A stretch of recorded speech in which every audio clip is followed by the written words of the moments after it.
Okay, so good morning, grade 10. So, since today is our asynchronous class, so I'm going to discuss to you how to solve for the deciles for ungrouped data. So, nagbigay ako sa inyo ng written task 4.2 and this is all about the deciles. So, kindly watch this video or recordings for you to find out or to make it easy for you to solve for the deciles for ungrouped data. So let's start now for our discussion. Okay, so as you can see here, this one is our written task 4.2. So you are asked to find the indicated deciles. So fill up the math breaker map as guide in coming up with your conclusion, or this is your key interpretation. So we have here the problem. So and these are the data for the problem itself. And then I have here those blanks or boxes that you're going to fill in. So like for example here, what is our n? So you're going to count how many numbers of these customers, no? The number of 15 customers or the time related to the service time for the 15 customers. Then you're going to have here the arrangement. And you're going to locate the position of our decile for the score in distribution. Then you're going to find the value of D5. So you're going to count the pip, and that will be our answer. Then what will be your conclusion? So let us talk about the decile for ungrouped data. So the deciles are the 9 score points which divides a distribution into 10 equal parts. So they are deciles, and they are denoted as D sub 1, D sub 2, D sub 3, up to D sub 9. So, ibig sabihin kapag ka-decile, hanggang D sub 9. Pag quartiles, hanggang quartile or Q sub 4, sub 3. So, they are computed in the same way that the quartiles are calculated. So, kung ano yung ginawa natin sa quartiles, yun din yung ating process in solving for the deciles. So, let us have example. Find the third decile or the decile 3. So, doon sa ating written task 4.2, ang hinahanap ay decile 5 kasi fifth decile. So, dito naman, we're going to have the third deciles. So, these are the following test scores of a random sample of 10 students. So, meaning to say, dahil 10 students siya, meron tayong 10 scores. So, our N will be equivalent to, so we have here our N 10. So, yun yung total natin kung ilan lahat ang ating mga data. So, our N here is equivalent to, yan, 10. Kasi 10 yung ating scores. So, what will be our steps? So, the step 1, ito yung pinaka-importante sa lahat since we are talking of the position. So, arrange the scores in ascending order. So, pag sinabing ascending order, we're going to start at the least or yung pinaka-mababa. So, for this one, so 15 yung ating pinaka-mababa. So, you're going to write here 15. Then, the next one will be, okay, very good. So, we have here 18. So, yun yung susunod na mas mataas sa 15. Then, we are going to have here 20. So, make sure lamang po na lahat po sila ay makakasama. Then, we have the next one. So, we have 23. Yan, 23.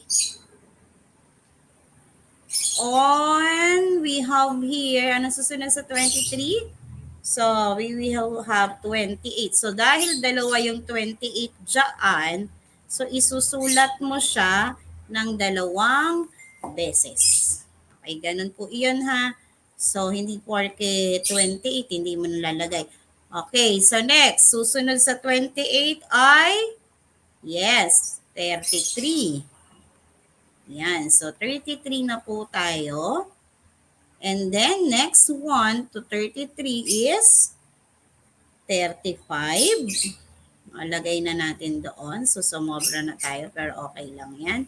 So, 35. And we have here 40. Okay, 40. And the last one, ang highest natin na score ay 40. Okay. So, yan yung ating magiging step. Okay, so I hope na nakuha po natin ang pagsulat or pag-arrange into its ascending order. So, kailangan nasa tamang ayos yan. Okay, so for our step 2, we are going to solve for the position of decile 3. So, yung position muna. So, kung ano yung ginawa natin last time with regards to the quartile, yun din yung gagawin natin. So, papalitan lang natin yung Q ng D. Then, since we're talking or we're going to solve for the third one, so we will have decile 3 is equal to, so pareho pa rin kung sa quartile over 4, dito naman ay over 10. So, 3 over 10. Kasi yun yung ating position na hinahanap. Then, pareho lang po na n plus 1. So, n is 10. So, we have here n plus 1 is 11. Laging n plus 1 dito kahit sa quartile, decile, and percentile. So, let's proceed. So, our decile T or the position this is just the position of our decile 3. So, yan nakalagay naman dyan, position. So, 3 times 11 is 33. All over. Okay, all over. Very good. 10. So, therefore, we have here decile 3 is equal to, what's the answer? So, 33 over 3 is 3.3.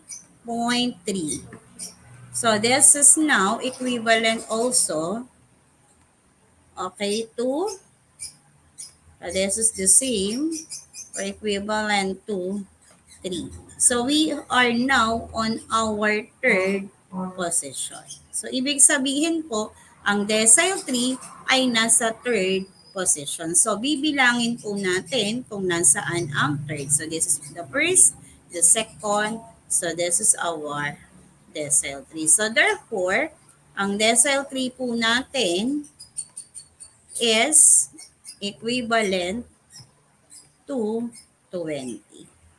So, what do you mean by that? So, this is the position lang position. Lagyan natin ng P para hindi tayo malito.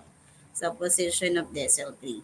So, what do you mean by this one? So, therefore, our interpretation will be, since we have 3, that will be 30%. Okay, 30% of the students, lagay nyo na lang yan or we're going to type it na lang so that we can, so 30% of the students, so let's have here, so let's erase our writings here. So what is our interpretation for that? So meaning to say, here we have 30%. Okay. So let's have our answer. So 30% of the students got the score of, or 30% of the student got the score below, okay, 20 or equal to 20.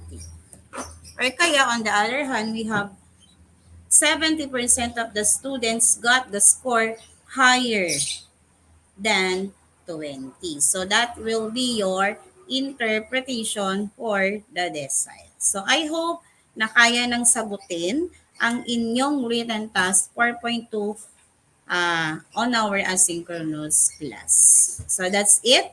Ipapasa po yan sa Wednesday. If we have our uh, face-to-face plus. So, dapat 100 yan lahat. So, kapag decile 1, that will be 10%. Decile 2, that will be 20%.